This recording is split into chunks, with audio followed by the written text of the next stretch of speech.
Kosmos, de soorthond. Er zijn er in Brazilië miljoenen en miljoenen soorten. Arme schepsels die maar moeten zien hoe ze overleven. Doch meestal door slimheid en snelheid zie je de rakkers, de stormende hun, de ondingbare schepsels van de land. Soms zeker intelligent en vuile, met het mensenvolk weten dan ook niet dat ze een taal hebben en ook een ziel. En niet alleen wat men noemt instinct. Laat ik het hebben van twee vrienden genaamd Kosmos en Senor. Niet van elkaar te scheiden in de wereld. De ene is mager, schovel met hangende oren, met wit en zwarte vlekken. En een afstammeling van een doberman Pinscher, genaamd Javali. Hij uit zijn riek huis verlaten heeft en na 2 dagen met de teef miseria ertussenuit ging. Het teefje was een klein libertijnse schoenheid en Javali nam het deks, wat resulteerde in 4 hondsvoeten, waaronder Kosmos. Ze wordt geboren 8 augustus terwijl een Macumba-viering gaande was. Dus reacties Macumba is een Afrikaanse cultus in Brazilië, vooral in Rio de Janeiro, erg populair. De Macumba mooier zorgde verbetering voor de kleine. Maar toen Kosmos uitgenoeg was, trok het erop uit. Een land in blafte neer. Brazilië in. De andere, Senor, was een stuk groter dan zijn vriend en had verschillende hygiëne onder zich, zoals die van een Duitse dok. Maar wat meer deel was er een soorthond.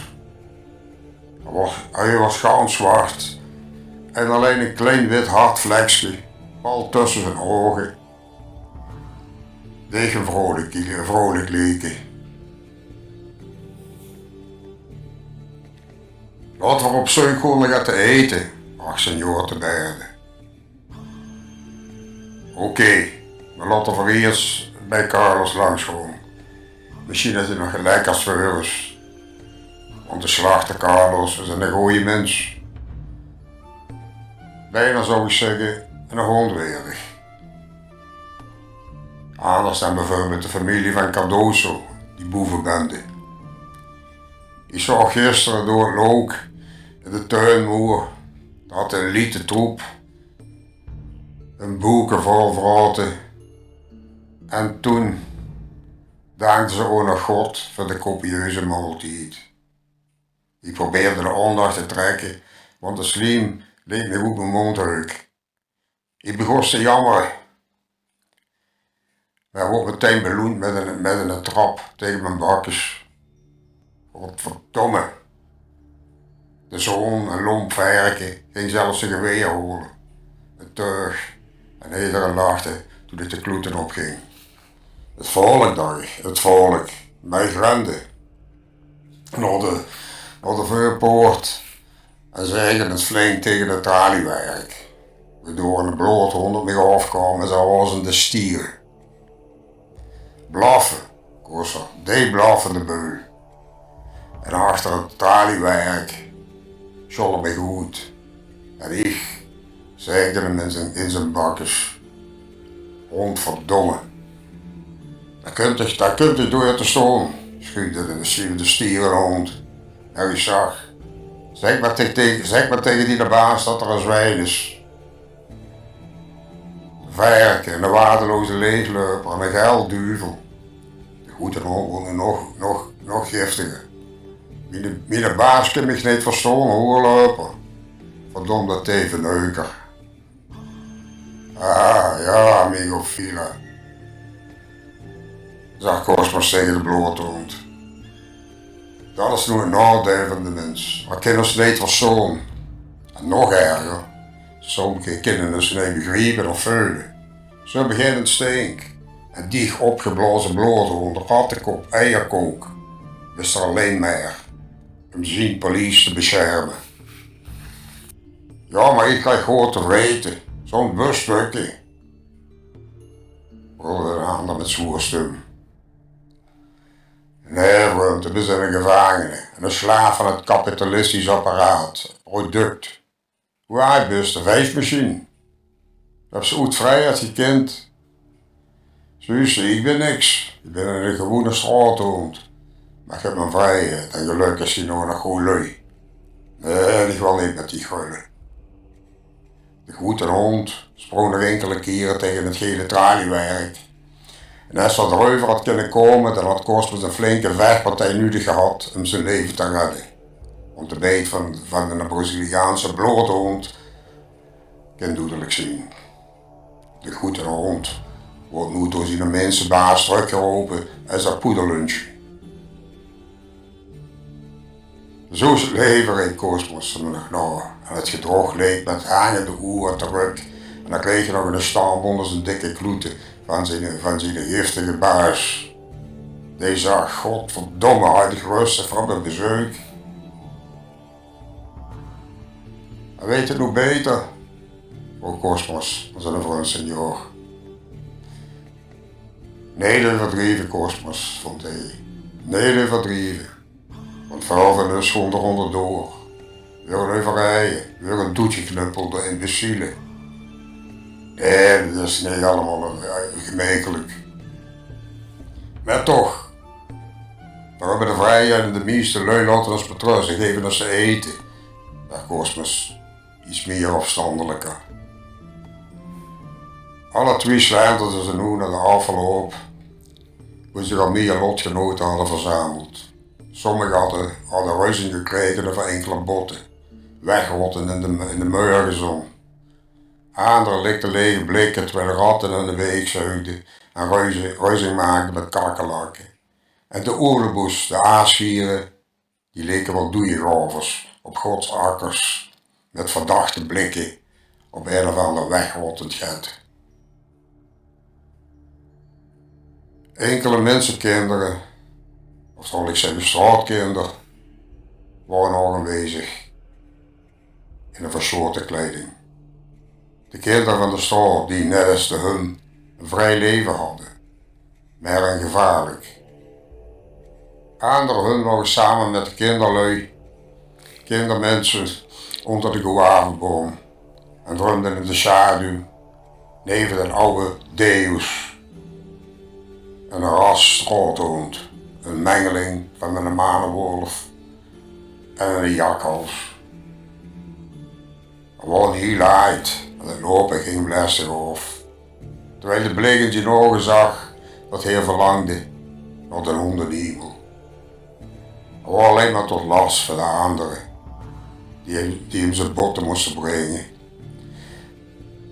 En hoe ouder de hond, hoe meer ging gelijken op een mens. Een goeie mens.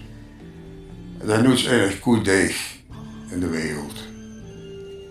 Morgen was maar een nieuwe dag en senor schreeuwde: Amigos, vrienden, morgen word ik 10 jaar. Maar het hondenleven is ook relatief. Onzeker, tijdloos in de denkwereld van hond en mens. Want de morgen zou niets komen voor senor. Er zou niets meer komen. Dezelfde nacht wordt er overheen op de grote weg. Er had de leegte van wiet gezien, maar hij kon niet overzien hoe snel dat ijzeren gevaarte op hem afkwam. En er lag nu de volgende dagen in de berm. Want de mens was zo gehoord geweest door neer te leggen. Er was al Steve de Kosmos woont. Steve in vorm van bloed, stup en kiezel. Zijn ogen opengesperd met de blauwe hemel en de hete zon. En kennen hun janken. Ja, hun die kennen janken. Ik weet het zeker. En de duivenis vindt een vreemd kosmos was zo intens dat er daglang niks hoort. Het leven is rotdagen. Kosmos verleed de buurt en ging weg naar een andere bestemming. Ik kost de reuk van zijn doeie vriend niet vergeten. Daglang zweert van een westelijke richting en komt terecht in Itayokara. Itayokara, een klein plaatsje. En daar kwam een Joachim tegen, een zwarte stoere hond. Joachim vertelde dat de Oezer zigeuners was metgenomen vanuit Bahia. En hij was gevlucht. Niet voor de mensen, nee, want die waren gewoon speelden op gitaren, violen en harmonica's. En zongen vreemde liedjes. Nee, niet voor de lui, maar voor een andere hond, de Herde Palja. Hij maakte mijn leven zo zoer, dat hij hem ging haten. Maar heer, Joachim was een pacifistenhond. En hij ging weg uit het kamp en kwam hij terecht hoe we Kosmos ontmoetten.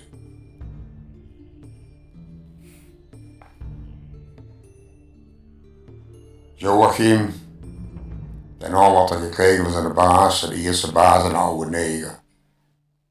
De hond Joachim was een intelligent iemand, een soort hondenfilosoof. Hij wist dan ook het verdrijf van Kosmos en zijn verloren vriend te relativeren. Toen hij zag, Kosmos, veel honden hebben een zekere hemel, die niet weggelegd is voor andere beesten. Ieder biest heeft zijn hemel, gelukkig. Van kat tot os, van peer tot rat en van panter tot slang. Veel hebben een hondenhemel en vergeet niet dat er de vriend senior zal terugkeren. Ja, de lui noemen dat reïncarnatie.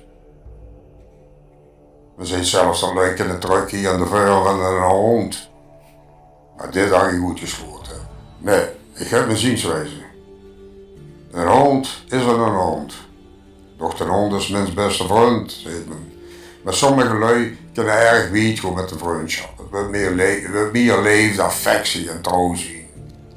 En veel schijnen sommige mensen meer te ontroeren dan hun eigen medemensenkinderen.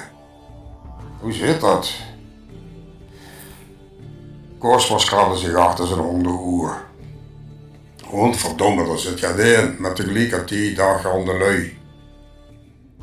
Die had gekend. De hunvagers.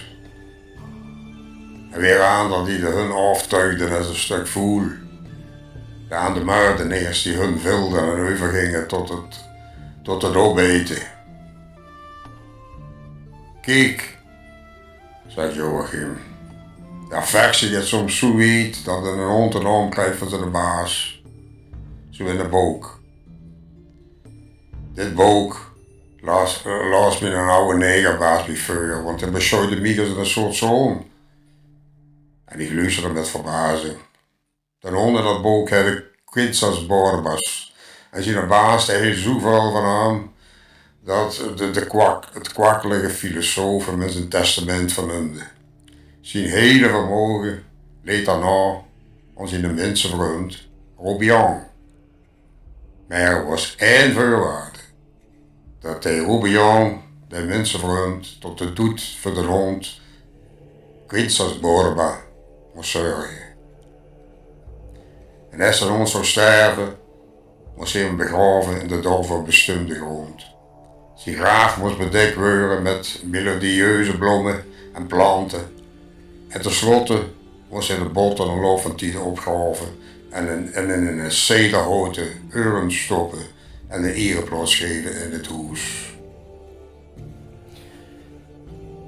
Ik vind die geschiedenis maar overdreven, maar misschien kan ik me te leven van de mensen er 100 niet voorstellen, zegt Kosmos.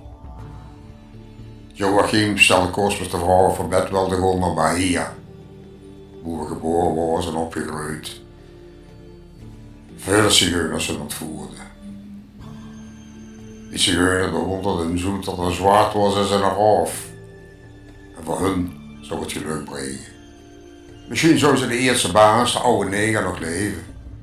De oude neger, de oude dwaas. Bergen was groot voor hem geweest en Cosmos was zeker welkom. Zo gingen ze alle twee op pad en een lange weg van bijna 1000 kilometer. Dit beste lui is in een hondenleven heel belangrijk. En ze zeggen er nog meer dan 4 maanden over. En de avonturen worden talrijk en gevaarlijk. Soms slepen ze langs de weg, gaan van oude boerderijen. Ze aten gestolen vlees, vis en pikten de eieren van de mee uit komen. Ze ontlepen keugel en sjaalden met waanzinnige teefjes. En toen ze die klein huisje in Bahia bereikten, jij bij de oude negermaan omzien in Joachim. De economie aan 1 jaar terug was gekomen. Cosmos bleef, maar slechts voor een tijdje. Enkele weken, want hij was niet geboren voor een huis. Hij was in de straat rond en heel van de vrijheid. En zodoende moet er nog ergens rondzwerven in Brazilië.